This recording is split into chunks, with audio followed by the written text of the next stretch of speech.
الحمد لله نحمده ونستعينه ونستغفره ونؤمن به ونتوكل عليه ونعوذ بالله من شرور أنفسنا ومن سيئات أعمالنا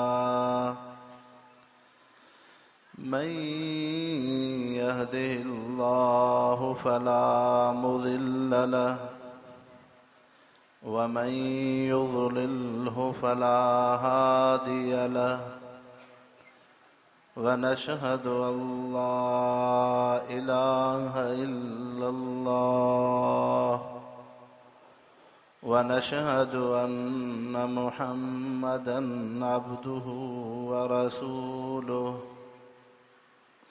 أما بعد فأعوذ بالله من الشيطان الرجيم بسم الله الرحمن الرحيم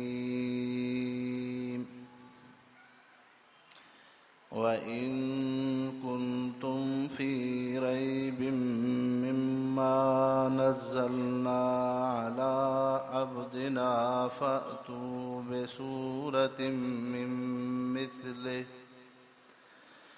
وادعوا شهداءكم من دون الله إن كنتم صادقين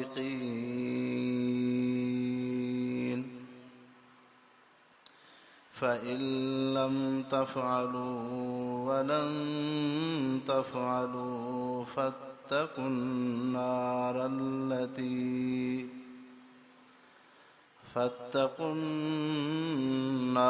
التي وقودها الناس والحجارة أعدت للكافرين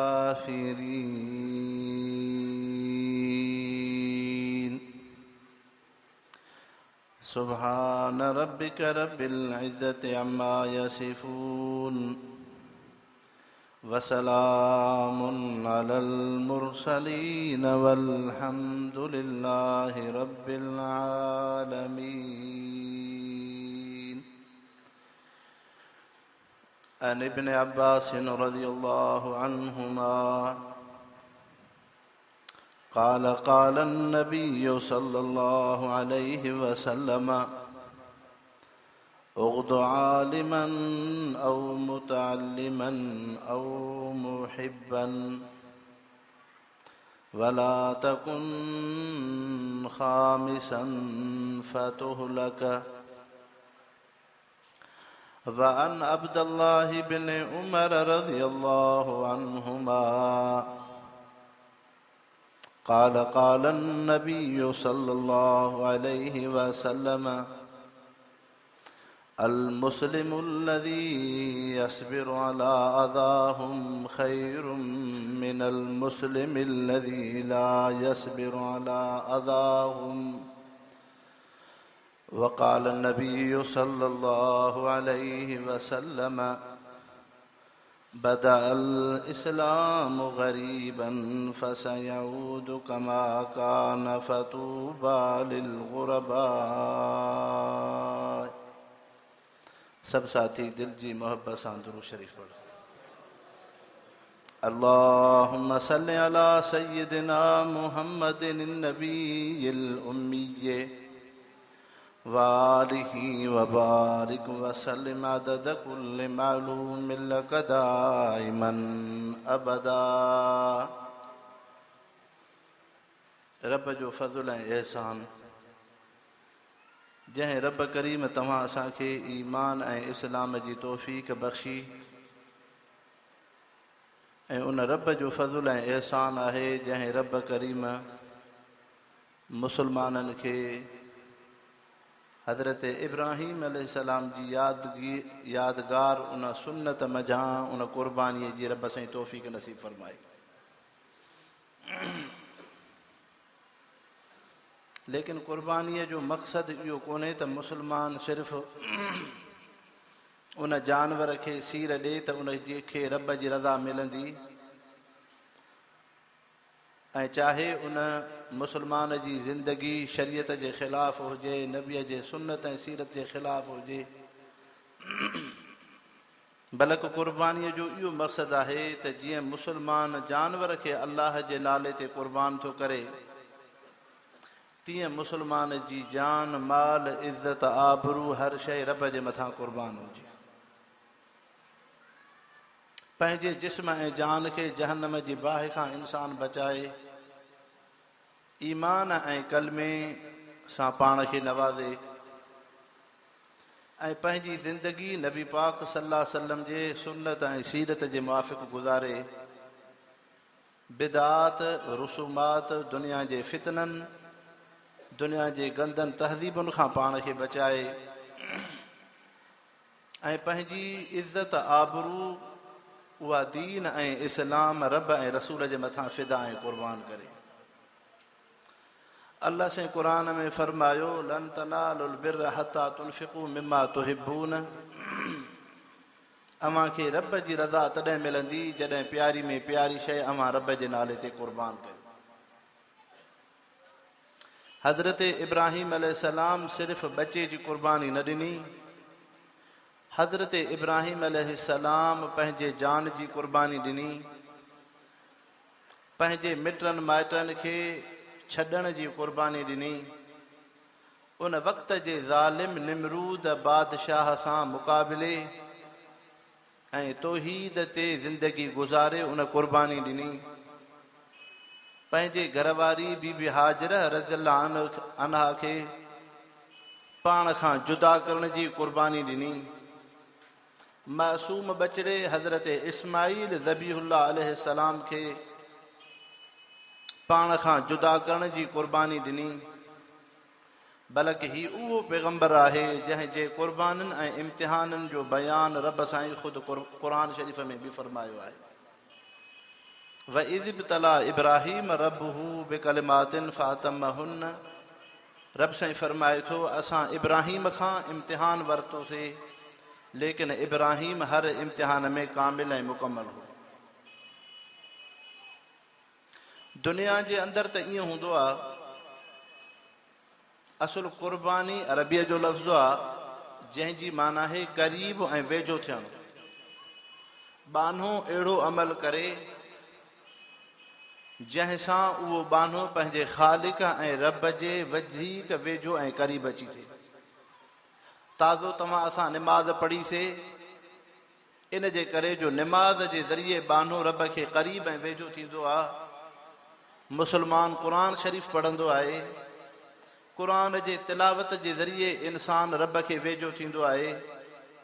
मुस्लमान हज जी इबादत कंदो आहे, पंहिंजे जिस्म ते 2 चादरूं कफ़न वांगुरु रखी करे मथे ऐं पेरनि खे उघाड़ो करे बचनि ॿारनि खे छॾे, वतन ऐं पंहिंजे मुल्क खे छॾे करे उन मके पाक जे जबलनि, उन सफ़ा मरवे जे उन वादिन ग़ैर ज़ीज़रनि में डुके ऐं डोड़े पियो, त इन्हीअ सां उन हज जे इबादत सां हिन मुस्लमान खे रब जो क़ुर्ब ऐं वेझड़ाइप पई थिए। त मक़सदु इहो आहे त बानो उहो अमल करे जंहिं अमल सां बानो पंहिंजे ख़ालिक ऐं रब खे क़रीब ऐं वेझो थिए।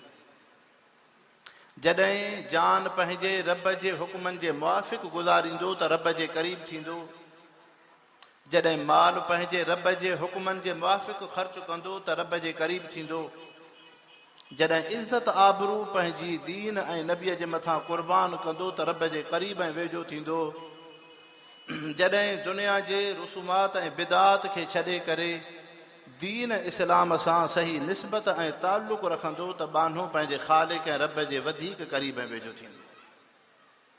इन जे करे क़ुर्बानीअ खे क़ुर्बानी इन जे करे चइबो आहे त क़ुर्बानीअ जे अमल सां ही बानो रब खे वधीक क़रीब ऐं वेझो थो थिए। लन यनाल अल्लाह लुहूमुहा वला दिमाउहा वलाकिन यनालुहु तक़वा मिनकुम, रब साईं फरमायो त तव्हांजी रत ऐं उहो गोश्त या तव्हांजा चमड़ा मां रब वटि न पिया पहुचनि, पर इख़लास वारो इहो अमल अवां जो एतिरो मां रब वटि पहुचे थो जो बानो मां रब जे क़रीब ऐं वेझड़ो पियो थिए। हुज़ूर अनवर सल्लल्लाहु अलैहि वसल्लम जी ज़िंदगी मुबारक बि इहा ई आहे त नबी पाक सल्लल्लाहु अलैहि वसल्लम जन उहे मके जा इंसान जेके बदवी ऐं बहराड़ीअ जा रहाकू हुआ, जेके नक में नाकेली विझी करे बैतुल्लाह जो तवाफ़ पिया करनि, जेके ज़मीन सां उई घीसींदे करे बैतुल्लाह जे तरफ़ अचनि पिया, जन में बैतुल्लाह जे मुक़दस घर में 360 बुत रखी करे ॼण त हिकिड़े बुतनि जी हिकिड़ी मंडी ऐं हिकिड़ो उते बुतनि जे विकिरो जो हिकिड़ो दुकानु हो। जीअं तव्हां असां इंसान जानवर उन पिड़ीअ ऐं मंडीअ मां ख़रीद कंदा हो, बाज़ार मां अव्हांखे सौदो सामान मिलंदो आहे, तीअं अरब जा जाहिल इंसान पाक रब जे घर बैतुल्लाह शरीफ़ में 360 बुत रखी करे उन्हनि बुतनि जी दुकानदारी पिया करनि। को इंसान वॾो वॾो बुत ख़रीद करे पथर जो, को काठीअ जो बुत उहो ख़रीद करे, के नंढड़ा नंढड़ा अहिड़ा बि बुत हुआ। जेकॾहिं कोई इंसान सफ़र कंदो हो मके जो, त सफ़र जे दौरान पंहिंजे सफ़र खे कामयाब बणाइण जे लाइ, जीअं तव्हां असां मुस्लमान पैगम्बर करीम सल्लल्लाहु अलैहि वसल्लम जे तालीमात सां क़ुरान शरीफ़ जी तिलावत कंदा हूं, आयतुल कुर्सी पढ़ंदा हूं, आयात मुक़द्दिसा पढ़ंदा हूं, तीअं मके जा जाहिल इंसान पंहिंजे सफ़र जे मुसीबतुनि खां बचण जे लाइ नंढड़ा नंढड़ा बुत पंहिंजे थेले ऐं खीसे में खणी करे सफ़र जे हिफ़ाज़त जे लाइ घुमंदा। हज़रत अबू दर ग़िफ़ारी रज़ी अल्लाह अन्हु उहो सहाबी आहे, चए थो उन जहालत जी ज़िंदगीअ में मुंहिंजो बि हिकिड़ो ख़ुदा हो जेको मां उन सफ़र में थेले में साण हो। चए जॾहिं मूंखे अॻिते हली सफ़र में मुंहिंजो पाणी ख़तमु थी वियो, मुंहिंजो खारकूं ख़तमु थियूं, त पोइ मूंखे इहो ख़्यालु थियो त मां पंहिंजे ख़ुदा खां पंहिंजूं उहे पाणी ऐं ज़रूरतूं घुरां। हज़रत अबू दर ग़िफ़ारी फरमाए थो, कंहिं झंग में उन हीअ पंहिंजे महबूद उन हीअ ख़ुदा उन बुत खे रखियुमि। मां कुझु फ़ासिले सां जंग में हलियो वियुमि, घड़ीअ खां बाद आयुमि, ॾिठुमि त मुंहिंजे ख़ुदा जे मथां पाणी हारियल आहे। हज़रत अबू दर ग़िफ़ारी फरमाए थो त मां उन हीअ पंहिंजे बुत सां मुख़ातब थियुमि त मुंहिंजा ख़ुदा, मां त उञायल ऐं बुखायल आहियां, लेकिन तूं इन हीअ सफ़र में गुस्ल ऐं तड़ पियो करें। चई अचानक घड़ीअ खां बाद मां कंहिं वण जी ओट में वेठुमि त मुंहिंजे ख़ुदा खे पाणी काॾों पियो अचे। चई ॾिठुमि त झंग खां हिकिड़ो बांदर निकितो जेको ॼंग मथे करे मुंहिंजे ख़ुदा जे मथां उन जे बुत जे मथां पेशाब पियो करे। जॾहिं उन पेशाब कयो त हज़रत अबू दर ग़िफ़ारी रज़ी अल्लाह अन्हु त फरमाए, उन बुत खां मां मुख़ातिब थियुमि त ऐं मुंहिंजा बुत, मुंहिंजा ख़ुदा महबूद, जॾहिं तूं हिकिड़े जानवर जे पेशाब खां पाण खे नथो बचाए सघें त तूं अबू दर ग़िफ़ारीअ जूं कहिड़ियूं ज़रूरतूं पूरियूं कंदे। उहो अबू दर ग़िफ़ारी इन बुत परस्तीअ खे छॾे करे मके पाक में महबूब सल्लल्लाहु अलैहि वसल्लम जे तलब ऐं तलाश में निकितो। 3 ॾींहं हज़रत अबू दर ज़मज़म जे पाणीअ ते वेठो, लेकिन हज़रत अबू दर सां मके जे इंसाननि पथर हया। हज़रत अबू दर जे जिस्म मां रतु निकिती। हज़रत अबू दर रज़ी अल्लाह अन्हु खे तकलीफ़ूं आयूं, लेकिन हज़रत अबू दर रज़ी अल्लाह अन्हु जॾहिं बैतुल्लाह जे हतीम में हज़रत अली रज़ी अल्लाह अन्हु जे रिफ़ाक़त सां महबूब सल्लल्लाहु अलैहि वसल्लम सां मुलाक़ात करे थो, हज़रत अबू दर थो फरमाए, जॾहिं पैगम्बर करीम सल्लल्लाहु अलैहि वसल्लम सां भाकुर पातुमि, जेके मके वारनि अज़ियतूं ॾिनियूं हुयूं, जेके तकलीफ़ूं 30 ॾींहंनि जूं हुयूं, अल्लाह जे नबीअ जे भाकुर सां अबू दर जूं सभु उहे ॾुख ऐं तकलीफ़ूं दूर थी वियूं। त मक़सदु इहो आहे, अहिड़ो रब तव्हां असांखे नबी अता फरमायो, जीअं तव्हां असां ज़ख़्म जे मथां पटी ऐं उन हीअ दवा खे पिया हणूं त उन में नरमी पई अचे, तीअं अल्लाह जो रसूल उहो आहे जॾहिं इंसान जहालत ऐं बेदीनी ऐं शिरक खे छॾे करे पंहिंजे नबीअ सां निस्बत रखंदो त नबीअ जी निस्बत हिन इंसान खे उन जी दुनिया जे ग़िलाज़त ऐं गंदगीअ खां कढी करे पंहिंजे ख़ालिक ऐं रब सां अची जोड़ी। हाणे हुज़ूर अनवर सल्लल्लाहु अलैहि वसल्लम जी जेका पूरी ज़िंदगी मुबारक आहे, उन ज़िंदगी मुबारक में नबी पाक सल्लल्लाहु अलैहि वसल्लम जन मुसलमाननि खे 2 शयूं ॾिनियूं। हिकु, जाथे मुसलमान आबाद हूंदा, जिथे मुस्लमान रहंदा, जिथे मुस्लमान कलमो पढ़ंदा, त उन्हनि मुस्लमाननि जे लाइ मस्जिद शरीफ़ जो हुजणु ज़रूरी आहे, ताकी मुस्लमान घर घर खां निकिरी उन हीअ हिकिड़ी मस्जिद शरीफ़ में अलाह जी इबादत ऐं बंदगी करनि। ॿियो, जिथे मुस्लमान आबाद हूंदा उन्हनि मुस्लमाननि जे लाइ क़ुरान जे तालीम ऐं दीनी इदारे ऐं मदरसे जो हुजण बि ज़रूरी आहे। अलाह जे रसूल दीन ऐं इस्लाम मुस्लमाननि खे इहा शइ ॾिनी। रब साईं क़ुरान शरीफ़ में साफ़ फरमायो, वल तकुम मिनकुम उम्मतुन यदऊन इलल खैर व यामुरून बिल मारूफ व यनहौन अनिल मुनकर व उलाइका हुमुल मुफ़लिहून।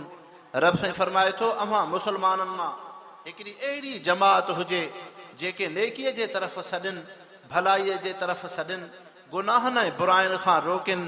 रब साईं फरमाए थो, इहे ई दुनिया ऐं आख़िरत जी कामयाबी हासिल कंदड़ आहिनि। इन जे करे जीअं दुनिया में इंसान जिथे आबाद हूंदा, तव्हांजो बर्थन जो हिकिड़ो इलाइक़ो आहे, इते हाफ़िज़ फैज़ुल्लाह साहिब जी डिस्पेंसरी आहे।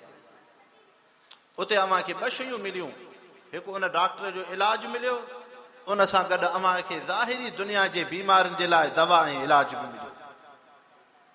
जिथे इंसान धरतीअ ते आबाद हूंदा, पूरी दुनिया जा इंसान रहंदड़, दहरिया हुजनि, गैर मुस्लिम हुजनि, कहिड़े बि मज़हब तबके ऐं फ़िरके सां ताल्लुक़ रखनि, पूरी इंसान ज़ात जो इन शइ ते इत्तिफ़ाक़ आहे त जिथे इंसान आबाद हूंदा त इंसान जे सिहत जे लाइ, उन्हनि खे तंदुरुस्ती जे लाइ इलाज ऐं मुआलिजे, तालीम ऐं सिहत जी ज़रूरत आहे। तंहिंजे करे दुनिया जूं हुकूमतूं ऐं सल्तनतूं उन्हनि इंसाननि खे हॉस्पिटल बि ॾींदियूं आहिनि, उन्हनि खे दुनिया जे असरी तालीम जे लाइ स्कूल बि मुहैया कंदियूं आहिनि, त ताकी उते रहंदड़ इंसाननि खे इलाज बि आसानी सां मिले ऐं असरी पंहिंजी उहा तालीम ऐं हुनुर बि हासिल करे सघनि। पूरी दुनिया इन शइ ते मुतफ़िक़ आहे, को बि इंसान इन सां इख़्तिलाफ़ नथो करे। जीअं दुनिया ते रहंदड़ इंसाननि जे लाइ उन हीअ शहर ऐं ॻोठ ऐं कस्बे में इस्पताल ऐं डॉक्टर ऐं डिस्पेंसरी जो हुजणु ज़रूरी आहे, त तीअं जिथे मुस्लमान आबाद हूंदा, मुस्लमाननि जो अल्लाह साईं इलाज क़ुरान जे ज़रिए फरमायो, पैगंबर जे उन सुन्नत सीरत जे ज़रिए फरमायो। तंहिंजे करे जिथे मुस्लमान आबाद हूंदा, उन्हनि मुस्लमाननि जी आबादी ऐं सोसाइटी जे लाइ क़ुरान जो हुजणु बि ज़रूरी आहे, पैगंबर जे तालीम जो हुजणु, इदारे जो हुजणु बि ज़रूरी आहे। जीअं दुनिया में आम अवां दुनिया जा इंसान, ख़ुदा न ख़ास त अवां जे ॻोठ जे अंदरि हिकिड़ो खॾो आहे, का हिकिड़ी नाली आहे, उन नालीअ जे अंदरि को हिकिड़ो इंसान किरे थो। मिसाल तौरु हिकिड़ो चोहड़ो माड़े चो भंगी इंसान किरी पियो, लेकिन अव्हां उन ॻोठाणा इंसान उन इंसान खे ॾिसी करे उनखे उन खॾ मां ॿाहिरि कढंदव, उन खूह मां ॿाहिरि कढंदव, उन नालीअ खां ॿाहिरि कढंदव। को बि इंसान इहो एतिराज़ न कंदो त तूं मुस्लमान नेक निमाज़ी आहीं, तूं सफ़ेद ॾाढ़ी सां आहीं, तुंहिंजे मथे ते पटको आहे, तूं इन इंसान चोहड़े माड़े खे छो तूं उन खॾ खूह मां कढियो, छो तूं उनखे नालीअ मां कढो। पूरी दुनिया जा इंसान उनखे मुबारक ॾींदा त तूं मुबारक जे लाइक़ु आहीं।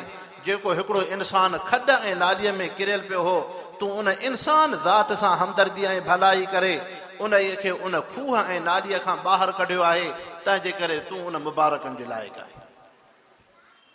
ईअं ई क़ुरान शरीफ़ थो फरमाए त मुंहिंजा रब साईं फरमाए थो, मुंहिंजा नबी सॻोरा, मुंहिंजा सहाबी सॻोरा, वल तकुम मिनकुम उम्मतुन यदऊन इलल खैर यामुरून बिल मारूफ व यनहौन अनिल मुनकर व उलाइका हुमुल मुफ़लिहून। रब साईं फरमाए थो, मुंहिंजा प्यारा बाना आलिम ऐं दीनदार, जेके इंसान शिरक ऐं कुफर जे ज़रिए उन जहन्नम जे हक़ीक़ी खॾ जे तरफ़ वञनि पिया, गुनाहनि ऐं बुराइनि जे ज़रिए उन हीअ खॾ जे तरफ़ वञनि पिया, जहन्नम जे उन खूह में किरनि पिया। लेकिन ही रब जा नेक सालेह बाना, अंबियाए इकराम, इहे रब जा प्यारा मुक़रब बाना, उन्हनि इंसाननि खे क़ुरान ऐं पैगंबर जे हदीस जे तालीमात जी रोशनी में नबीअ जे फरमूदात जी रोशनीअ में इन्हनि इंसाननि खे उन जहन्नम जी बाहि खां कढी करे जन्नत जे नेमतुनि में पिया पहुचाइनि था। जीअं तव्हां हिन इंसान खे चङो चवंदो जंहिं इंसान उन खॾ में किरियल उन चोहड़े ऐं मारे जेके कढियो आहे, तव्हां इनखे ज़ालिम न चवंदो, बल्कि तव्हां उनखे ख़ैर ख़ाह था चओ, अवां उनखे मुबारकूं ॾियो था।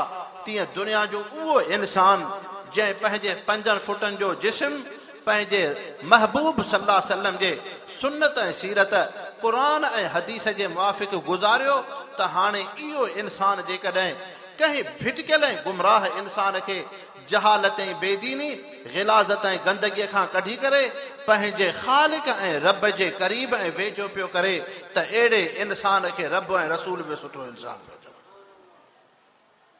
रब ऐं रसूल बि उनखे सुठो इंसान पियो चवनि। जीअं अव्हां जे ॻोठड़े में ज़ाहिरी जेकॾहिं इस्पताल हूंदी त अव्हां सभु उन इंसान खे सुठो चवंदव, लेकिन इहा दुनिया जा डॉक्टर ऐं हकीम ज़ाहिरी उन मर्द जो इलाज कंदा आहिनि, लेकिन क़ुरान शरीफ़ पैगंबर जी तालीमात इंसान जे बातिनी मर्दनि जो इलाज कंदी आहे। इस इंसान जे बातिनी मर्द जो इलाज कंदो आहे। पूरी दुनिया इन शइ ते तवजो पई ॾे त कपिड़ा सुठा पायो, सोसाइटीअ खे साफ़ सुथरो रखो, आबादीअ खे ख़ुशि ऐं रौनक सां रखो, सुठा सुठा गुल ऐं ॿूटा हणो। दुनिया जे इंसाननि कपिड़ा त सुठा पाता, दुनिया जे इंसाननि सुवारियूं त सुठियूं रखियूं, दुनिया जे इंसाननि उन ड्राइंग रूम ऐं एसी रूम में पिया रहनि, दुनिया जा इंसान साबुण ऐं लोशन तमामु उम्दा ई उम्दा पिया हणनि, लेकिन दुनिया जॾहिं तरक़ी कई, इन जे बावजूदि इन्हनि इंसाननि में पोइ छो हिक ॿिए खां नफ़रतूं आहिनि, पोइ छो क़त्ल ऐं गारत आहे, पोइ छो इंसान सां हमदर्दी करण जे क़ाबिल न आहे, पोइ छो इंसान ते रहम करण खां तयारु न आहे। मालूम थियो त तव्हां ज़ाहिरी ज़ैब ज़ीनत जे तरफ़ वियो, लेकिन अल्लाह ऐं उन जो रसूल क़ुरान जी तालीम इंसान जे ज़ाहिर खां पहिरियां इंसान जे क़ल्ब ऐं बातिन जे तरफ़ तवजो ॾिनो आहे। तंहिंजे करे हुज़ूर अनवर सल्लल्लाहु अलैहि वसल्लम फरमायो, अला फिल जसद मुज़ग़ह इज़ा सलुहत सलुहल जसद कुल्लो इज़ा फसदत फसदल जसद कुल्लो। महबूब सल्लल्लाहु अलैहि वसल्लम फरमायो, इंसान जे 5 फुटनि जो ढांचो हिकिड़े जिस्म जे लोथड़े सां मुअल्लक़ आहे। जे इंसान जी दिलि जेकॾहिं सही त पूरे जिस्म जा उज़वा सही कमु कंदा। जेकॾहिं दिलि में रब जो नालो न आयो, दिलि में कलमे जा अनवारात ऐं रोशनाई न हुई, दिलि में जे ला इलाहा इल्लल्लाह वारी तहारत ऐं पाकीज़गी न हुई, दिलि में पंहिंजे रब ऐं ख़ालिक सां ताल्लुक़ न हो, दिलि में उन गुनाह खां नफ़रत न हुई, दिलि में उन ज़िना खां नफ़रत न हुई, दिलि में ख़यानत ऐं मुनाफ़िक़त खां नफ़रत न हुई, दिलि में उन गुनाह ऐं मासियत खां नफ़रत न हुई, इंसान जिस्म ते केतिरो तो बि सुठो कपिड़ो पाए, दुनिया जे सुठे उहिदे ऐं मनसब ते वेहे, दुनिया जा भल उनखे मुरबा मील ज़मीनूं उन जे क़दमनि ऐं हथ जे हेठां हुजनि, जॾहिं इंसान जी दिलि गुनाहनि खां पाक न थी, पंहिंजे ख़ालिक सां ताल्लुक़ नथो, त हे इंसान दुनिया ते उहो इंसान बणिबो जेको फितने ऐं फ़साद जो मर्कज़ अची बणिबो। तंहिंजे करे दीन ऐं इस्लाम पैगंबर करीम सल्लल्लाहु अलैहि वसल्लम जी तालीमात हिन ज़ाहिर खां वधीक बातिन ते तवजो ॾिनो आहे। हुज़ूर अनवर सल्लल्लाहु अलैहि वसल्लम जी ख़िदमत में नौजवान थो अचे, ऐं अल्लाह जा रसूल मूंखे ज़िना जो इरादो आहे, मूंखे ज़िना जो इरादो आहे। पाण फरमाए तूं छो पियो ज़िना जा ख़्यालात रखें? चए अल्लाह जा रसूल मां नौजवान आहियां, मूंखे ख़्वाहिश आहे, मूंखे जज़्बात आहिनि। आख़िर जज़्बात किथे पूरा थींदा? इंसान आहे, पाणी बि पींदो, अन्न अनाज बि खाईंदो, दुनिया जो फल फ्रूट खाईंदो, किथे त हिन जा ख़्वाहिशात पूरा थींदा? पैगंबर करीम सल्लल्लाहु अलैहि वसल्लम जन जे उन मजलिस में जॾहिं नौजवान अचे थो, अल्लाह जो रसूल अजीब उन खे तंबीह ऐं तालीमात पियो फरमाए। पाण सल्लल्लाहु अलैहि वसल्लम फरमायो, ऐं नौजवान तूं कंहिं औरत सां ज़िना कंदे, उहा कंहिंजी मासी हूंदी, तुंहिंजी मासीअ सां को अहिड़ो अमल करे, छा तुंहिंजी गैरत बर्दाश्त कंदी? चइसाईं न न। फरमायो ॿियो इंसान पंहिंजी मासीअ सां कीअं बिछड़ो अमल बर्दाश्त कंदो? पाण सल्लल्लाहु अलैहि वसल्लम फरमायो, तूं कंहिं औरत सां ज़िना कंदे, उहा कंहिंजी अमड़ ऐं माउ हूंदी, तुंहिंजी अमड़ सां अहिड़ो अमल थिए, तुंहिंजी गैरत बर्दाश्त कंदी? चइसाईं न। फरमायो ॿियो इंसान पंहिंजे माउ जे लाइ छो बर्दाश्त कंदो? ईअं ई हुज़ूर अनवर सल्लल्लाहु अलैहि वसल्लम वेझा वेझा रिश्ता ॿुधाया। उन नौजवान अर्ज़ु कयो अल्लाह जा रसूल पोइ मां इन इरादे सां त आयो आहियां त अल्लाह जो रसूल मूंखे ताहिर ऐं पाक बणाए। महबूब सल्लल्लाहु अलैहि वसल्लम सहाबा खे फरमायो नौजवान जो रस्तो ख़ाली कयो ताकि मां मोहम्मद जी ख़िदमत में अचे। सहाबा रस्तो ख़ाली कयो। हुज़ूर अनवर सल्लल्लाहु अलैहि वसल्लम जे क़रीब ऐं वेझो आयो। महबूब सल्लल्लाहु अलैहि वसल्लम पंहिंजो सॼो हथ उन नौजवान जे सीने ते रखियो आहे जेको ज़िना ऐं बुराईअ जा ख़्यालात खणी आयो आहे। अल्लाहुम्मा ताहिर क़ल्बहु मिन ज़िना, ऐं रब हिन नौजवान जे सीने ऐं दिलि खे तूं गुनाह ऐं ज़िना खां पाक कर। बसि महबूब सल्लल्लाहु अलैहि वसल्लम जो हथ लॻाइणु हुयो। उहो नौजवान थो चए ईअं ज़िना जा ख़्याल खॼिया ॼण त का मर्द ऐं बीमारी ही। वरी पूरी ज़िंदगी उन नौजवान जे उन ज़हन ऐं दिलि में गुनाह ऐं ज़िना जो ख़्यालु नथो अचे। दुनिया अहिड़ो मिसाल पेश करे ॾेखारे जेके दुनिया जी तरक़ी पई करे, जेके दुनिया जा इंसान दीन ऐं इस्लाम में रुकावट पिया बणजनि त हाणे अल्लाह जो रसूल दुनिया ते अहिड़ा इंसान पियो ॾेखारे जेको अहिड़ो इलाज रूहानी पियो करे जो दुनिया उन जे मिसाल पेश करण खां आजिज़ आहे। त मालूम इहो थियो इहे इंसान अव्हां खे क़ुर पाक जे तालीमत सां पिया मिलनि। उहे अरब जा बदवी इंसान जेके नक में नाकेली विझी करे बैतुल्लाह जे तवाफ़ खे जहालत ऐं रसूमात सां पिया करनि, पर महबूब सल्लल्लाहु अलैहि वसल्लम सां जॾहिं उन जी निस्बत थी अल्लाह जे रसूल जी सोबत में आया, हाणे उन्हनि जी ज़िंदगी अहिड़ी बणिजी वई जो हुम बिलैल रुहबानन, राति जो मुसलो रखी करे अखियुनि मां लुड़क हारे पंहिंजे रब जे आॾो गुनाहनि जी माफ़ी पिया वठनि। अल्लाह जे रसूल अहिड़ा इंसान ॾिना त अव्हां जी ख़िदमत में अर्ज़ु कयुमि पैगंबर करीम सल्लल्लाहु अलैहि वसल्लम मुस्लमाननि खे ॿ शयूं ॾिनियूं।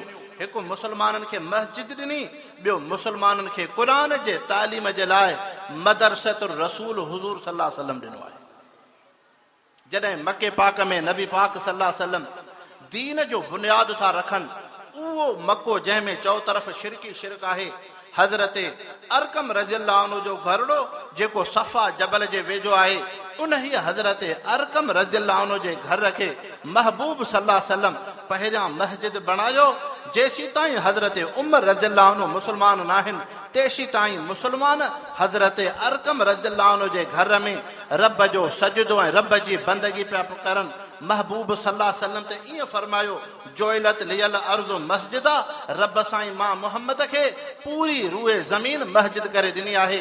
मां अल्लाह जो उहो प्यारो रसूल आहियां, मुंहिंजो उम्मती जंहिं बि जॻह ते सजदो ॾींदो रब उन ई बाने जी निमाज़ ऐं सजदो क़बूल फरमाए। त हुज़ूर अनवर सल्लल्लाहु अलैहि वसल्लम जन पहिरियां दारे अरकम खे मस्जिद बणायो। उन दारे अरकम उन सहाबीअ जे घरड़े खे नबी पाक सल्लल्लाहु अलैहि वसल्लम मदरसतुर रसूल बि बणायो आहे। जेको सहाबी सगोरो हुज़ूर अनवर सल्लल्लाहु अलैहि वसल्लम जी ख़िदमत में पियो अचे, महबूब सल्लल्लाहु अलैहि वसल्लम जन उन्हनि खे क़ुर जी तालीम दीन जा मसइला पिया सेखारनि। उहे हज़रत सिद्दीक़ रज़ियल्लाहु अन्हु नबी पाक सल्लल्लाहु अलैहि वसल्लम जो सहाबी आहे। हुज़ूर अनवर सल्लल्लाहु अलैहि वसल्लम जे मदरसे जो शागिर्द ऐं तिलमीज़ हज़रत अबूबकर सिद्दीक़ रज़ियल्लाहु अन्हु, हज़रत उमर फारूक रज़ियल्लाहु अन्हु, हज़रत उस्मान गनी रज़ियल्लाहु अन्हु, हज़रत अलीउल मुर्तज़ा रज़ियल्लाहु अन्हु, हे उहे हुज़ूर अनवर सल्लल्लाहु अलैहि वसल्लम जा सहाबी सगोरा आहिनि। जीअं हुज़ूर अनवर सल्लल्लाहु अलैहि वसल्लम जे ख़िदमत में इन्हनि कलमो भरे मुस्लमान थिया, तीअं उन्हनि जो उस्ताद ऐं मुअल्लिम बि नबी पाक सल्लल्लाहु अलैहि वसल्लम आहिनि। त संदन तिलमीज़ ऐं तालिबुल इल्म हज़रत सिद्दीक़ ऐं हज़रत उमर फारूक रज़ियल्लाहु अन्हु जहिड़ा। त उन दारे अरकम खे महबूब सल्लल्लाहु अलैहि वसल्लम जीअं मस्जिद बणायो त मस्जिद सां गॾु महबूब सल्लल्लाहु अलैहि वसल्लम उन्हनि खे मदरसतुर रसूल बि बणायो आहे। जॾहिं मके पाक खां हिजरत करे उन मदीने शरीफ़ अचनि था त नबी पाक सल्लल्लाहु अलैहि वसल्लम जन बनू नजार जे कबीले में खजियुनि जे बाग में अची करे पंहिंजी लठ जी चोटी रखी करे सहाबा खे फरमायो त रब जे तरफ़ां जिब्रील इहो हुकुम पैगाम पहुचायो, ऐं अल्लाह जा रसूल तूं इन खजियुनि जे बाग में मस्जिद नबवी जो बुनियाद रखो जेका ज़मीन त हमवार न हुई, कुझु हिसो मथे हो कुझु हिसो हेठि हो, खजनि जा बागनि जा थुड़ हुआ। अल्लाह जे रसूल उन हीअ ज़मीन खे हमवार करे ऐं उन हीअ जॻह ते मस्जिद तामीर कई आहे। जॾहिं मस्जिद पई तामीर थिए, जिथे साहबी सगोरा मस्जिद जी ख़िदमत में हुआ, उते महबूब सल्लल्लाहु अलैहि वसल्लम नबियनि जो सरदार बि मस्जिद जी तामीर जी ख़िदमत में आहे। जिथे साहबी सगोरा मस्जिद जा पत्थर पिया खणनि, अल्लाह जो रसूल बि पंहिंजे हथनि ऐं सीने सां पत्थर लॻाए मस्जिद जे तामीर में पत्थर पियो खणे।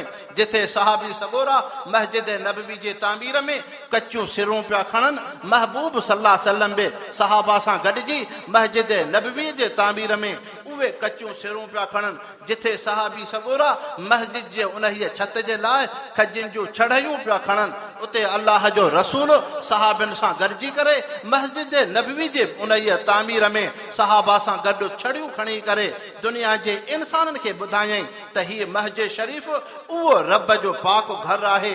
जीअं आम इंसान इन में ख़िदमत जो मोहताज आहे, तीअं मां अल्लाह जो रसूल बि इन खे सादत ऐं बरकत पियो सम्झां, जो पंहिंजे हथड़नि सां मस्जिद जा पत्थर पियो खणा, पंहिंजे हथड़नि सां मस्जिद जूं सिरां पियो खणा, पंहिंजे हथड़नि सां मस्जिद जी तामीर में ख़िदमत पियो कयां।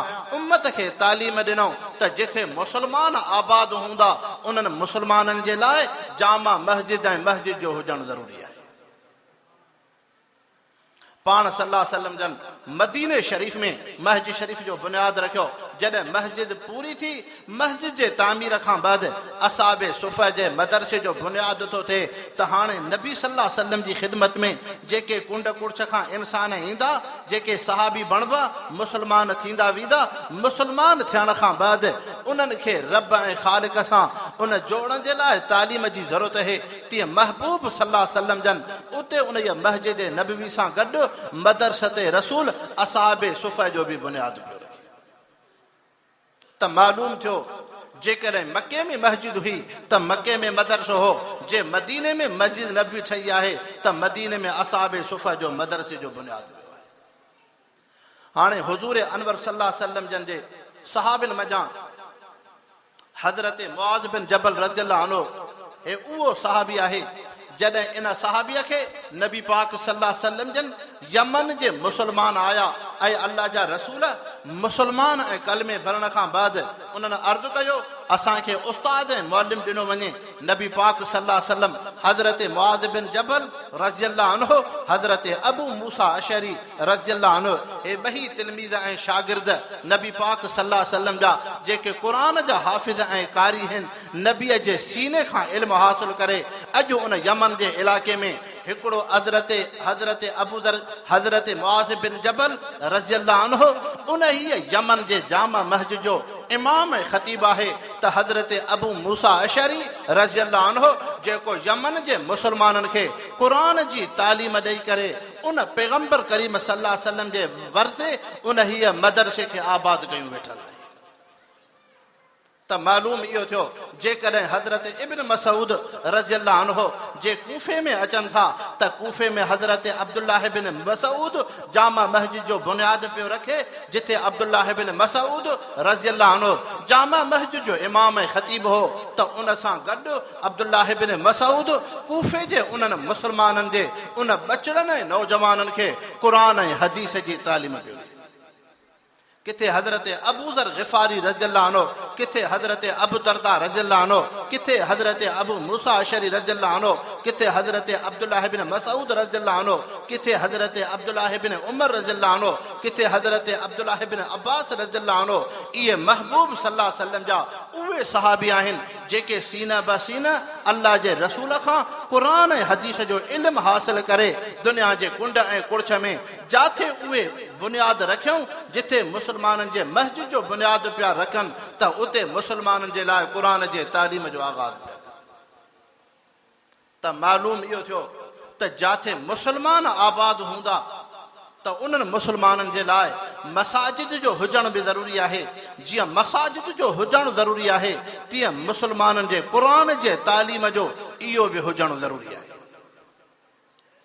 पर हीअ त थियो इल्म ऐं दीनी ॻाल्हियूं, पर जेकॾहिं जमहूरियत जे लिहाज़ सां अचिजे, जेके दुनिया जा इंसान जमहूरियत जी दावा पिया करनि, इहे दुनिया जा इंसान फ्रांस जे इनक़लाब खे फिरांस जे इनक़िलाब खे ही दुनिया जो जदीद दौर चवंदा आहिनि।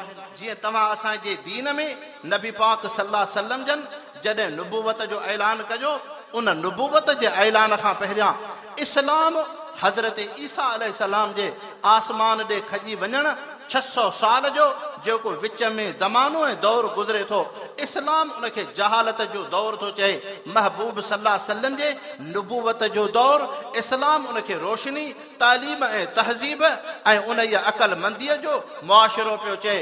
तीअं दुनिया जा जमहूरी इंसान फिरांस जे इनक़िलाब खां पहिरियां जहालत जो दौर पिया चवनि। फिरांस जे इनक़िलाब खे उहे दुनिया जो जदीद ऐं हिकिड़ो तालीम ऐं रोशनीअ जो दौर पिया चवनि। पर जेकॾहिं दुनिया जे जमहूरियत जे उन निगाह सां ॾिसबो त जमहूरियत इन खे चइबो आहे जेके इंसान जंहिं शहर में, जंहिं इलाइक़े में, जंहिं ॻोठ में, जंहिं कस्बे में आबाद हुजनि, पोइ उन्हनि खे बुनियादी हक़ ॾिनो वञे।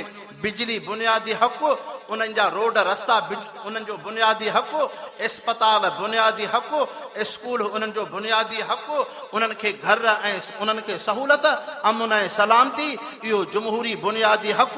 जे इहे सभु शयूं बुनियादी हुक़ूक़ आहिनि, तीअं मुस्लमाननि खे महबूब सल्लल्लाहु अलैहि वसल्लम मके में बुनियादी हक़ मस्जिद शरीफ़ ॾिनो, मके में बुनियादी हक़ मदरसे रसूल हज़रत अरकम रज़ियल्लाहु अन्हु जे घर खे बणायो। तीअं महबूब सल्लल्लाहु अलैहि वसल्लम जन मके खां हिजरत करे मदीने शरीफ़ आया, मदीने जे मुस्लमाननि खे मस्जिद नबवी बुनियादी हक़ ॾिनो। उन मस्जिद नबवी सां गॾु असहाबे सुफ़ा जो मदरसो बुनियादी हक़ ॾिनो। तीअं हज़रत अब्दुल्लाह बिन मसूद रज़ियल्लाहु अन्हु कूफे जे मुस्लमाननि खे मस्जिद बुनियादी हक़ ॾिनो। क़ुरान जे तालीम बुनियादी हक़ हो, मदरसे रसूल जो बुनियाद पियो। हज़रत अबू दरदा रज़ियल्लाहु अन्हु जॾहिं दिमिश्क में आयो, हज़रत अबू दरदा दिमिश्क में जामा मस्जिद जो बुनियाद रखियो, जाथे 4000 निमाज़ी मुस्लमान निमाज़ पिया पढ़नि। उहो हज़रत अबू दरदा रज़ियल्लाहु अन्हु 8000 मुस्लमाननि खे क़ुरान जी तालीम पियो ॾे, बुनियादी हक़ पियो ॾे। हज़रत अबू मूसा अशरी, हज़रत मुआज़ बिन जबल रज़ियल्लाहु अन्हु यमन जे मुस्लमाननि खे मस्जिद बुनियादी हक़ पिया ॾियनि, त क़ुरान जी तालीम बुनियादी तालीम पिया ॾियनि। त मालूम थियो जमहूरी निगाह जे लिहाज़ सां जेकॾहिं दुनिया जा इंसान नज़र कंदा त जिथे मुस्लमान आबाद हूंदा त मुस्लमाननि जे लाइ मस्जिद बुनियादी हक़ आहे, त क़ुरान जी तालीम दीनी इदारे ऐं मदरसे जो हुजण बि बुनियादी हक़ आहे। इहो बि उन्हनि जो बुनियादी हक़ आहे। लेकिन ही त उन जमहूरीअ जे निगाह सां ॾिठोसीं। पर जेकॾहिं तव्हां असांजी निस्बत क़ुरान सां थी आहे, क़ुरान ऐं दीनी तालीम इहा थी चए, हज़रत इब्राहिम अलैहिस्सलाम जूं क़ुर्बानियूं इहो थियूं चवनि त दुनिया केॾो बि नुक़सानु ॾियणु चाहे, दुनिया कोई बि नुक़सानु नथो ॾेई सघे। नफ़े ऐं नुक़सान जे मालिक रब जी ज़ात आहे, रब जी ज़ात आहे।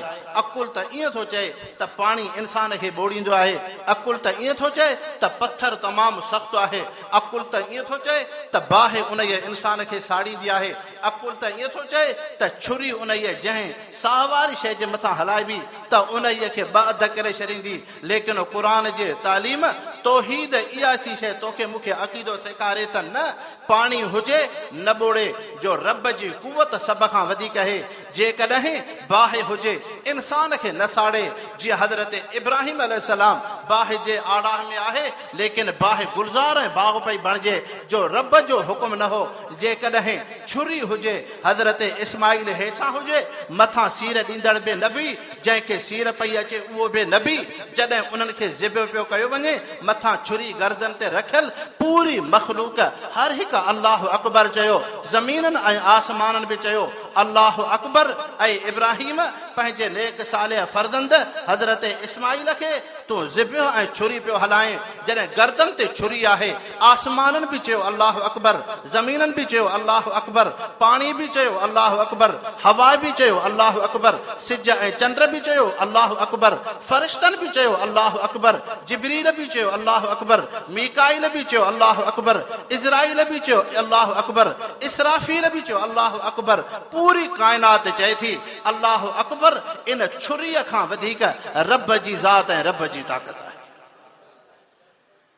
तव्हां असां मुस्लमान उन अयाम तशरीक में 9 ज़ुल्हज खां वठी 13 ज़ुल्हज ताईं जेके बि फ़र्ज़ निमाज़ूं पढ़ंदा आहियूं, छा पैगंबर करीम सल्लल्लाहु अलैहि वसल्लम जी तालीम है त तकबीरात तशरीक जो हणो इन जो मक़सद इहो कोन्हे त मुस्लमान ज़ुबान ते त अल्लाह अकबर जा लफ़्ज़ चए लेकिन दिलि में ॿिए कंहिं खां डुजे कंहिं बाह खे ॾिसी करे कंहिं भूत खे ॾिसी करे कंहिं तावीज़ ऐं काग़ज़ ऐं उन्हीअ खे ॾिसी करे इंसान उन में वहम ऐं ख़्याल पियो आणे।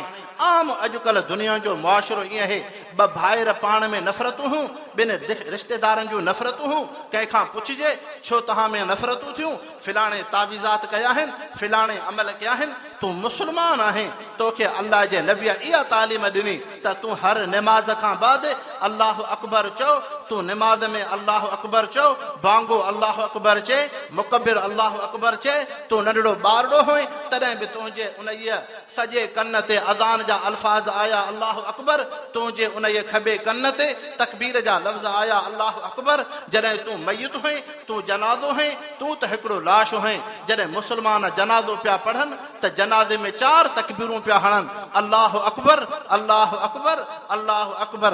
इहा मुस्लमान खे तालीम ॾिनी वई त पंहिंजो अक़ीदो सही रखो नफ़े ऐं नुक़सान जो मालिक रब जी ज़ात आहे काइनात खां वधीक कुवत ऐं ताक़त रब जी ज़ात खे आहे रब जी ज़ात खे आहे त हाणे अल्लाह अकबर जो विर्द बार बार तोखे मूंखे तालीम ॾे थो त सभ खां वधीक रब जी ज़ात आहे। जॾहिं तूं सभ खां वधीक रब जी ज़ात खे सम्झो त हाणे क़ुरान रब जे तरफ़ां हिकिड़ो किताब मिलियो पैगंबर करीम सल्लल्लाहु अलैहि वसल्लम जी शरीयत क़यामत ताईं आहे जीअं क़ुरान क़यामत ताईं तीअं नबी पाक सल्लल्लाहु अलैहि वसल्लम जी नुबुवत बि क़यामत ताईं। जॾहिं ॿई शयूं क़यामत ताईं त अल्लाह जे रसूल मुस्लमाननि खे मस्जिद बि ॾिनी त क़ुरान जे तालीम ॾिनी जेसीं ताईं मुस्लमान दुनिया ते आबाद आहिनि त तेसीं ताईं मस्जिद हूंदी जेसीं ताईं मुस्लमान दुनिया जी धरतीअ ते आबाद आहिनि तेसीं ताईं क़ुरान जी तालीम इहे मसाजिद ऐं मदारिस बि क़यामत ताईं। दुनिया जी का बि कुवत ऐं ताक़त इन्हनि शयुनि खे नथी मेटे सघे जीअं क़ुरान शरीफ़ में रद्दो बदल दुनिया जी कुवत नथी करे सघे क़ुरान खे नथी मेटे सघे तीअं क़ुरान जे तालीम खे बि दुनिया जी का बि शइ नथी मेटे सघे। त अर्ज़ु करण जो मक़सदु इहो आहे अल्लाह करीम तव्हां असांखे उन दीन इस्लाम सां सही निस्बत अता फरमाए लेकिन दीन इस्लाम नफ़रतुनि जो दीन नाहे फ़िरके वारियत जो दीन नाहे कंहिंखे गार गंद ॾियण जो दीन नाहे कंहिंजे उनहीअ सबो शतम करण जो दीन नाहे। इस्लाम त उहो दीन आहे जंहिंजी तारीफ़ जंहिंजो तारफ़ 1400 साल पहिरियां नबी पाक सल्लल्लाहु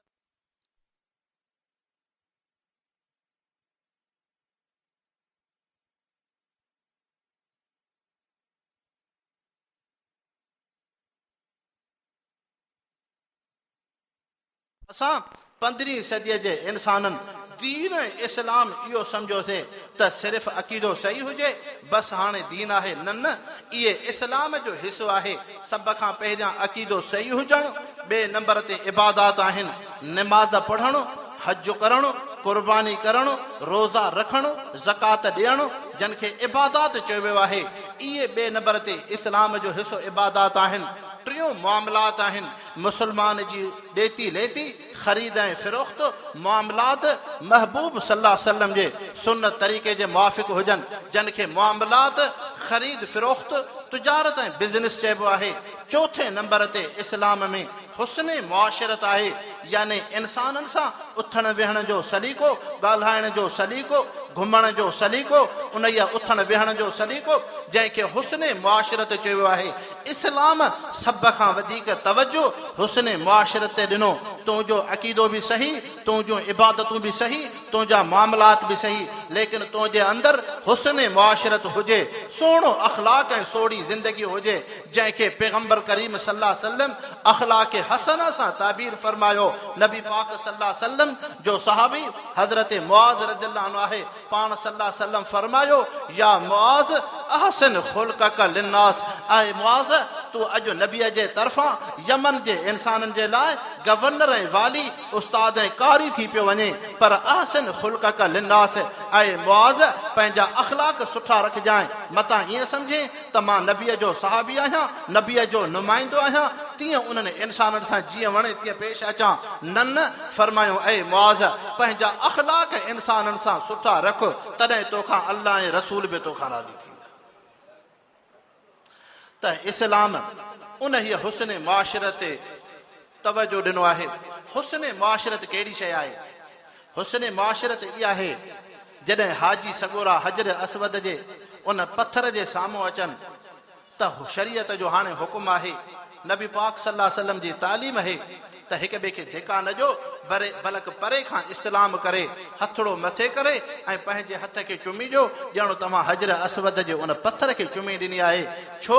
जेकॾहिं तव्हां बोसे जे लाइ उते वेंदव, कंहिं पोड़े इंसान खे तकलीफ़ ईंदी, कंहिं मज़ूर इंसान खे तकलीफ़ ईंदी, कंहिंखे धिको ईंदो, इस्लाम इहा शइ बर्दाश्त नथो करे। तुंहिंजी इबादत उहा रब वटि क़बूल आहे जंहिंमें कंहिं इंसान खे ईज़ाउ ऐं तकलीफ़ न ॾे। अहिड़े तरीक़े सां नबी पाक सल्लल्लाहु अलैहि वसल्लम फरमायो, मुस्लमान मर्दनि खे जमात में पहिरीं सिफ़ जॾहिं महज शरीफ़ में अचो, पहिरीं सिफ़ हुज़ूर सल्लल्लाहु अलैहि वसल्लम फरमायो, इन जी एतिरी फज़ीलत, एतिरो शान, जेकॾहिं अव्हां पेरनि ऐं हथनि खां टुंडा ऐं मंडा हुजो, अव्हां खे पहिरें सिफ़ जे शान ऐं फज़ीलत जी ख़बर हुजे त अव्हां रेड़ियूं खाई खाई बि पहिरीं सिफ़ में पहुचो। पर पाण सल्लल्लाहु अलैहि वसल्लम फरमायो, बराबरि इन जो एॾो वॾो अजुर ऐं सवाब आहे। फरमायूं उहो मुस्लमान जेको आयो त बाद में ॿिया मुस्लमान निमाज़ी सिफ़नि में वेठल आहिनि, ही पोयां आयो अची करे ॿियनि खे धिका ॾींदो, कंहिंखे ठूठ हयईं, कंहिंखे पेर जी खुड़ी हयईं, धिका ॾींदे ॾींदे पहिरीं सिफ़ में चए थो पहुचां। नबी पाक सल्लल्लाहु अलैहि वसल्लम फरमायो, इन खे सवाब जे बजाए गुनाह थींदो, जो इन में हुस्न मुआशरत न आहे। इन इंसान ॿियनि इंसाननि खे तकलीफ़ूं ॾेई जेका इबादत कई आहे, अहिड़ी इबादत हिन बाने जी रब वटि क़बूल न आहे। हाणे मक़सदु छा थियो?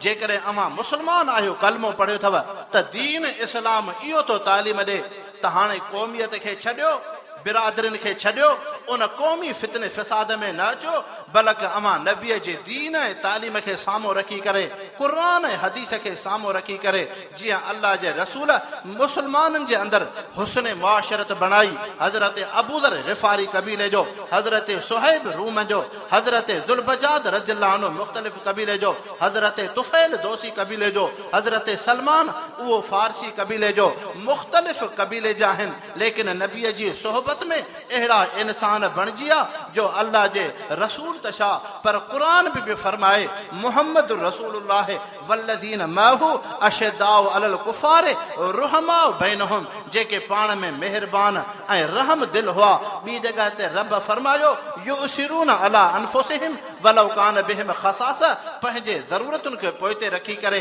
ॿियनि खे पंहिंजे मथां तरजीह पिया ॾियनि। इहा हुज़ूर जे सहाबा जो शान ऐं मर्तबो। हाणे इस्लाम हुस्न मुआशरे जी तालीम ॾिनी आहे, बल्कि अञा ईअं सम्झो त नबी पाक सल्लल्लाहु अलैहि वसल्लम जे साम्हूं सहाबा इकराम आया। इमाम बुखारी रहमतुल्लाह अलैह अल अदबुल मुफ़रद जे अंदरि इन हीअ हदीसुनि खे बयानु फरमायो आहे। सहाबिन अर्ज़ु कयो, अल्लाह जा रसूल जहन्नमी औरत कहिड़ी आहे? अव्हां ॿुधायो कहिड़ी औरत जहन्नमी? नबी पाक सल्लल्लाहु अलैहि वसल्लम फरमायो, उहा औरत जेका फर्द सां गॾु नफ़िल इबादतूं करे, फर्द निबादत पढ़े, पर तहजुद ऐं नवाफिल जी बि पाबंद हुजे, फर्द रोज़ा बि रखे, नफ़िल रोज़ा बि रखे, ज़कात बि ॾे, ख़ैर ख़ैरातूं बि ॾे, हज बि करे, उम्रो बि करे, बराबरि उन्हीअ में एॾियूं इबादतूं हुजनि, लेकिन ज़ुबान जे लिहाज़ सां बद अख़लाक हुजे, पाड़े खे ईज़ाए, ॿियनि इंसाननि खे ईज़ाए, गारो गंद ॾे। महबूब सल्लल्लाहु अलैहि वसल्लम फरमायो, इहा औरत जन्नत जे बजाए जहन्नमी औरत आहे। छो जहन्नमी औरत आहे? इन में हुस्न मुआशरत न आहे। मुआशरे जी ज़िंदगी गुज़ारण जा जेके अख़लाक हुआ, उहे अख़लाक ऐं ख़ूबियूं हिन औरत में न हो। ज़ुबान सां बद अख़लाक हुई, पाड़े खे ईज़ाए पई, इंसाननि खे घटि वधि ॻाल्हाए पई। बद अख़लाक़ीअ जे करे अल्लाह जो रसूल फरमायो, इन जो दीन ऐं इबादतूं रब वटि क़बूल न आहिनि, इहा औरत जहन्नमी आहे। ईअं ई साहबा इकराम अर्ज़ु कयो, ऐं अल्लाह जा रसूल जन्नती औरत कहिड़ी? नबी पाक सल्लल्लाहु अलैहि वसल्लम फरमायो, हा उहा औरत जेका नवाफिल जे वेझो न वञे, सिर्फ़ फराइज़ खे अदा करे, फ़र्ज़ निमाज़ूं पियो पढ़े, पर नवाफिल तहजुद वग़ैरह कोन, ज़कात पई ॾे, ख़ैर ख़ैरात कोन, हज कयई, उमरो त कोन, रमज़ान जा रोज़ा रखियई, नफ़िल रोज़ा न रखी सघी, पर ज़ुबान सां उनजा अख़लाक सुहिणा आहिनि, कंहिंखे गार गंद, कंहिंखे इज़ाए न पई। महबूब सल्लल्लाहु सल्लम फरमायो, इहा औरत जन्नती औरत आहे। हाणे वधीक दुनिया जे मुआशिरे में हर हिकु इंसान खे अकुल आहे। तव्हां असां पंहिंजे मुआशिरे जे अंदरि पाण तव्हां असां फ़ैसिलो कयूं, जानवर ढोर न आहियूं जो अल्लाह से अकुल कोन ॾिनो आहे। हर इंसान खे अकुल आहे। मोबाइल हलाइण जे तरीक़े जी ख़बर, 5 रुपयनि जी ख़बर, उन ज़मीन परापटीअ जी ख़बर, दुनिया जे मामलात में चालाक हो, छा दीन जी अव्हांखे ख़बर न आहे? सभु ख़बर आहे, लेकिन दीन इस्लाम हुस्न मुआशिरत जी तालीम थो ॾे त मुस्लमान जो अक़ीदो बि सही हुजे, इहो इस्लाम आहे। इबादतूं बि हुजनि, इस्लाम आहे। मामलात बि हुजनि, इस्लाम आहे। हुस्न मुआशिरत भी हुजे, सोना अखलाक, सोनियूं आदतूं हुजनि, इनखे दीन इस्लाम चयो वेंदो आहे। अल्लाह जे रसूल दीन इस्लाम इनखे चयो आहे त अल्लाह करीम तव्हां असांखे सही तरह सां मुस्लमान बणाए। अल्लाह करीम तव्हां असांखे जेके इस्लाम जूं ख़ूबियूं आहिनि, रब करीम तव्हां असांखे उहे ख़ूबियूं ऐं ख़सलतूं अता फ़रमाए। दुनिया जे मामलात में इख़्तिलाफ़ थींदा, थोरियूं घणियूं मामलात थींदा, इहे दुनिया जो हिसो आहिनि। हज़रत अबू बकर सिद्दीक़ रज़ियल्लाहु अन्हु खां वधीक कोई उम्मत में इंसान भलो नाहे। हज़रत उमर फारूक रज़ियल्लाहु अन्हु खां वधीक कोई उम्मत में इंसान भलो नाहे। लेकिन ही ॿई उहे साहबी आहिनि जॾहिं नबी सल्लल्लाहु अलैहि वसल्लम जी ख़िदमत में ईंदा हुआ त गॾु अचनि, जे वेहनि त गॾु वेहनि, जे घुमनि त गॾु घुमनि, जे उथनि त गॾु उथनि। सहाबा ईअं फरमाईंदा हुआ, जिते हज़रत अबू बकर सिद्दीक़ खे ॾिसूं त उते हज़रत उमर रज़ियल्लाहु अन्हु बि गॾु ॾिसण में अचे, जिथे हज़रत उमर जी तलाश कयूं त उते हज़रत सिद्दीक़ बि गॾु हुई। एतिरी उन्हनि जी रफ़ीक हुई। इन्हनि खे शेखैन सहाबी चइबो आहे, यानी बुज़ुर्ग हुज़ूर सल्लल्लाहु अलैहि वसल्लम जा सहाबी। लेकिन दुनिया जे मामलात में हज़रत सिद्दीक़, हज़रत उमर रज़ियल्लाहु अन्हु ॿिन्हिनि सहाबियुनि जी पाण में गुफ़्तगू थी। गुफ़्तगू कंदे कंदे कंहिं जॻह ते पाण में थोड़ी तलख़ी थी पई। हज़रत उमर साईं नाराज़ थी पिया। जॾहिं नाराज़ थिया त हज़रत अबू बकर सिद्दीक़ साईं हज़रत उमर साईं जी तरफ़ वधिया त इन खां मां माफ़ी वठां, इन जी मां दिलि ॾुखाई आहे। हज़रत सिद्दीक़ साईं जीअं जो माफ़ी जे लाइ आया त हज़रत उमर साईं गुस्से ऐं कावड़ में उतां उथी करे घर जे तरफ़ वियो। अंदरां उन कुंडो बंदि कयो। हज़रत सिद्दीक़ साईं दरवाज़ो खड़कायो, लेकिन हज़रत उमर साईं दरवाज़ो न खोलियो।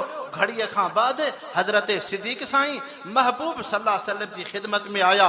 हज़रत सिद्दीक़ साईं फरमायो, मुंहिंजो भाउ हज़रत उमर रज़ियल्लाहु अन्हु उहो बि नबी पाक सल्लल्लाहु अलैहि वसल्लम जी ख़िदमत में ईंदो। घड़ी न गुज़री, हज़रत उमर साईं आया। जॾहिं हज़रत सिद्दीक़ रज़ियल्लाहु अन्हु जी हज़रत उमर साईं जे मथां निगाह ऐं नज़र पई त हज़रत सिद्दीक़ साईं उथिया हज़रत उमर खां माफ़ी वठण जे लाइ। को उहो मंज़र हो, नबी पाक सल्लल्लाहु अलैहि वसल्लम बि ॾिसी रहिया हुआ, सहाबी बि ॾिसनि पिया।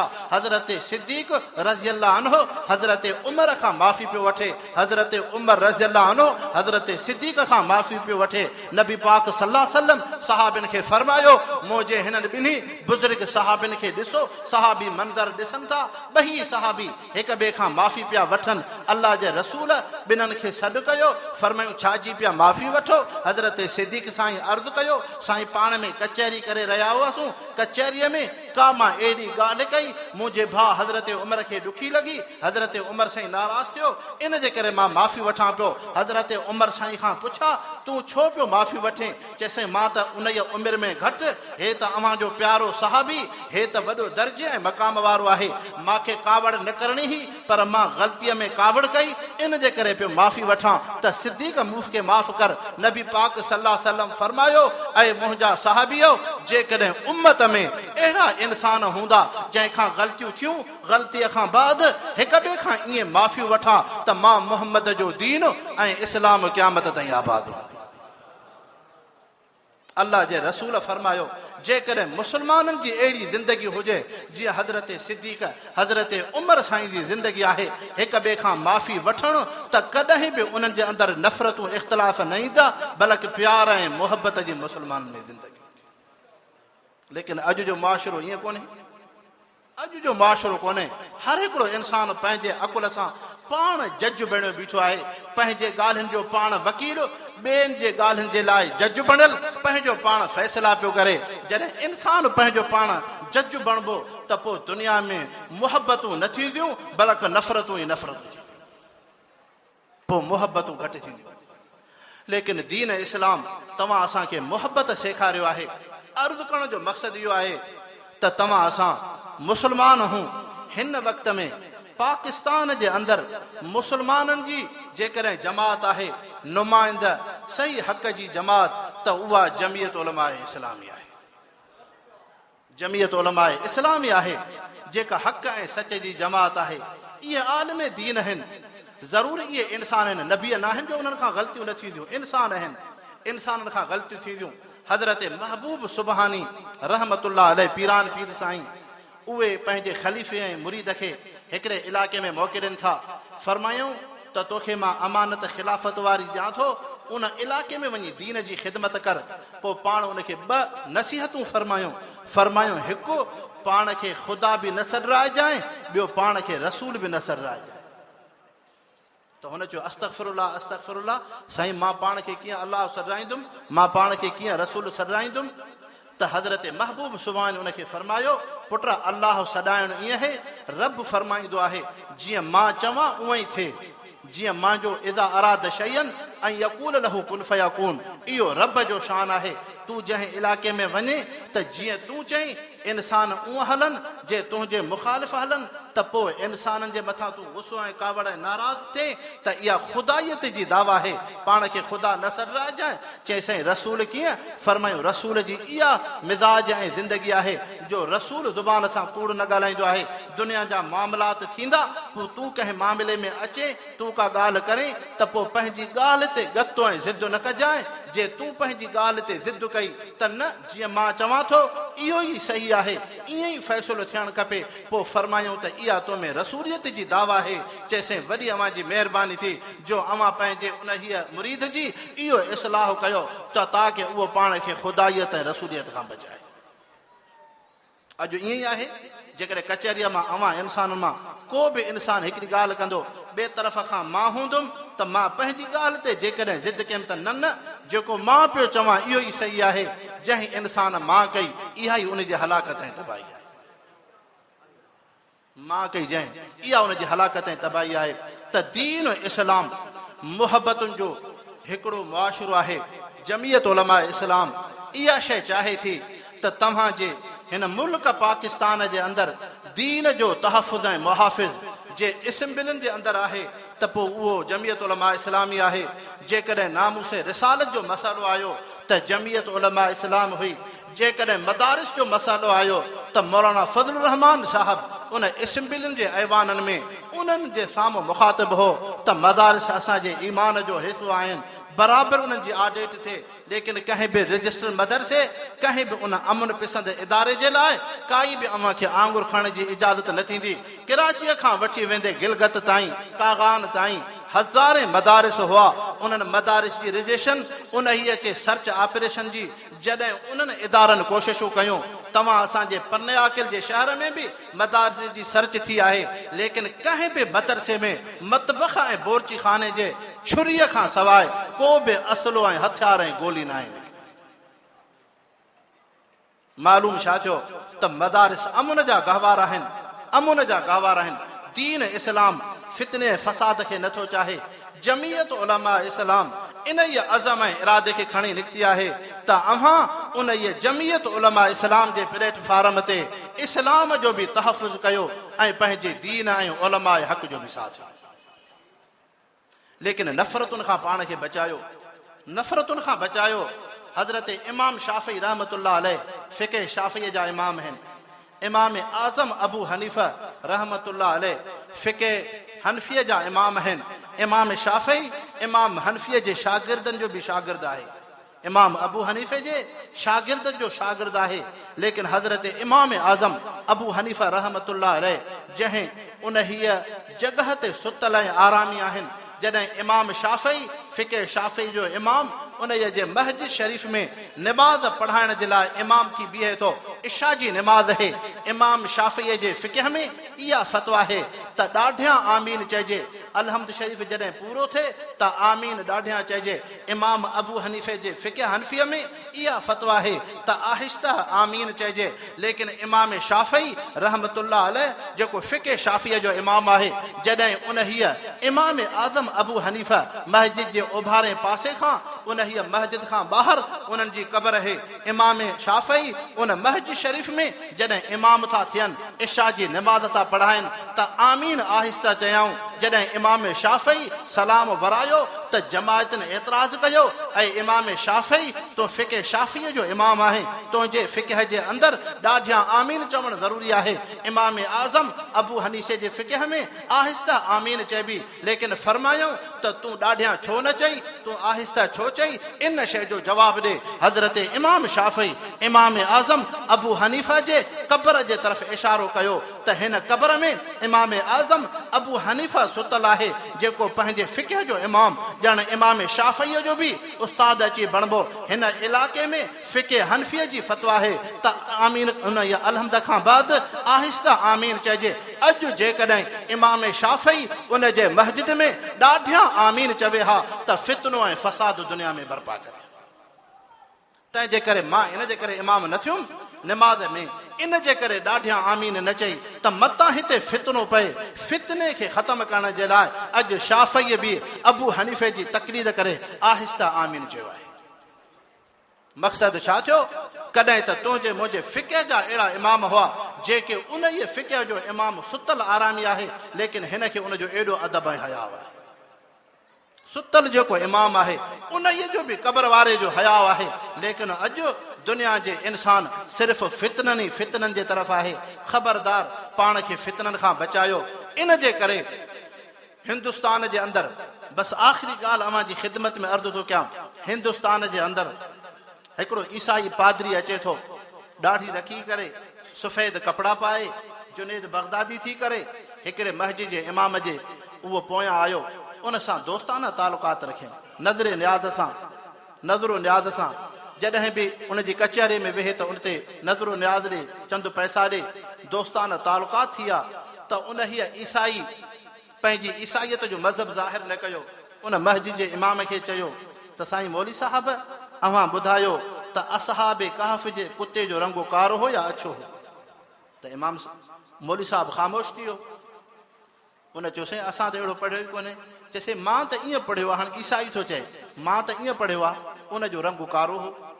चइसे पोइ तव्हां आलिम हो, तव्हां मौलवी साहब मिंबर ते हक़ ॿुधाईंदा हो, तंहिंजे करे तव्हां माण्हुनि खे हक़ ॿुधायो त ताकी उन्हनि खे ख़बर पए। ख़ैर उन मौलवी साहब अॻे जुमे ते जेका तकीर कई, तकीर में हुन इहो चयो त असहाबे कहफ जे कुते जो रंग कारो हो। ख़ैर इहो ई पादरी जेको हिन मस्जिद जे इमाम सां दोस्ताना तालुकात पियो रखे, वरी अॻिते हली महले में, शहर में मुख़्तलिफ़ मस्जिदियूं थींदियूं आहिनि, हिकिड़ी हेॾां मस्जिद बि होॾां मस्जिद, ॿिए महले में, साम्हूं ॿिए महले में जेका मस्जिद हुई उन हीअ मस्जिद जे उन मौलवी साहब सां बि आई, ॿई देवबंदी हुआ। उन मौलवी साहब सां बि तालुकात रखियईं, तालुकात रखी आख़िर उनखे चयईं, चइसे असहाबे कहफ जे कुते जो रंग कहिड़ो हो? त उन मौलवी साहब चयो मूंखे ख़बर न हुई। चइसे तव्हां आलिम हो, तव्हांजो फ़र्ज़ु आहे ॿुधाइणु, तव्हां न ॿुधाईंदो हक़ त ॿियो केरु ॿुधाईंदो? तंहिंजे करे तव्हां ॿुधायो। चए मां किताबनि में ईअं पढ़ियो आहे त असहाबे कहफ जे कुते जो रंग अछो हो। हिन मौलवी साहब खे चए त अछो हो, हुन मौलवी साहब खे चए त रंगो कारो हो। ख़ैर चइसे पोइ तव्हां हक़ ॿुधायो। हिन मौलवी साहब जुमे जी तकीर कई, जुमे जी तकीर ते चए त बाबा असहाबे कहफ जे कुते जो रंग अछो हो।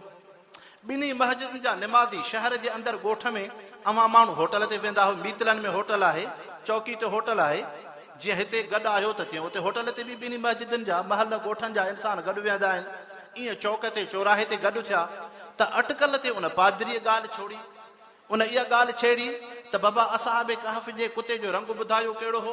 त हिकिड़नि चयो त अछो, ॿियनि चयो त कारो। जन चयो अछो, उन खां पुछूं तव्हां छो था चओ? चओ असांजे मौलवी साहब चयो त कुते जो रंग अछो हो। ॿियनि चयो बाबा तव्हां कारो छो था चओ? चए असांजे मस्जिद जे मौली साहिब चयो त उनजो रंग कारो हो।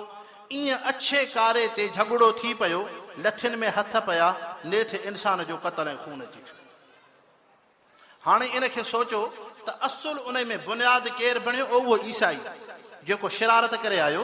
त बाज़े बाज़े दुनिया में अहिड़ा अहिड़ा फितना उथंदा आहिनि जेके मुस्लमाननि में नफ़रतूं विझाइण जे लाइ अंदरूनी खाना अहिड़ा नफ़रतूं विझाईंदा आहिनि ताकी मुस्लमान फुरूई मसइलनि में उलझनि, ताकी हक़ीक़ी दीन खां गाफ़िल थी वञनि। जमीयत उलमा इस्लाम इहा शइ चाहे थी त तव्हां फ़िरके वारियत खे ख़तमु कयो, फितने फ़साद खे ख़तमु करे उन हीअ क़ुर ऐं हदीस सां निस्बत रखी करे पंहिंजे मुल्क पाकिस्तान जो बि तहफ़ुज़ कयो त दीन ऐं इस्लाम ऐं पाकिस्तान जे आइन जो बि तहफ़ुज़ कयो। अल्लाह करीम तव्हां असांखे इन हक़ जी जमात सां सही निस्बत ऐं तालुक़ अता फरमाए। जेका हदीस पाक अवां जी ख़िदमत में पढ़ी, अबू दाऊद शरीफ़ जी हदीस है, हज़रत अब्दुल्लाह बिन उमर खां रिवायत है। नबी सल्लल्लाहु अलैहि वसल्लम फरमायो ॿिनि क़िस्मनि जा मुस्लमान आहिनि। हिकिड़ो उहो मुस्लमान जेको जमात सां गॾु ज़िंदगी गुज़ारे थो, पर जमात सां हलण जे करे उनखे तकलीफ़ूं अचनि थियूं, उनखे ईज़ाव अचनि था। फरमायो इहो मुस्लमान।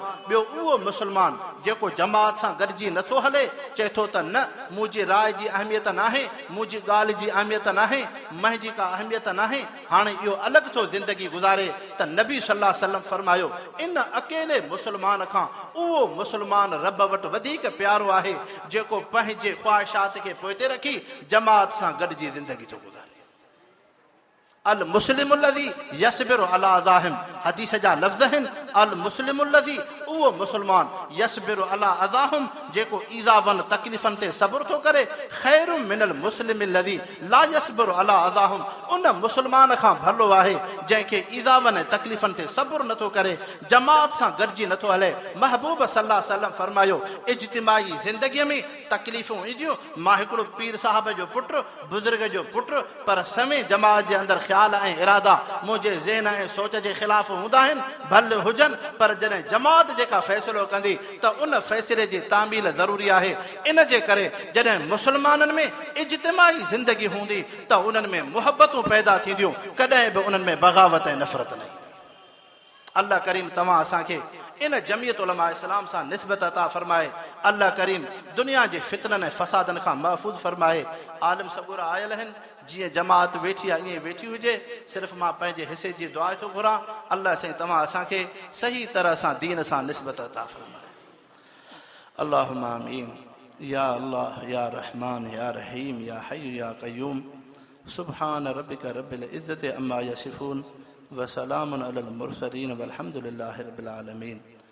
अल्लाह साईं जन बानहनि ही दीन इज्तिमा कोठायो, अल्लाह साईं उन्हनि जे महिनत खे क़बूल फरमा।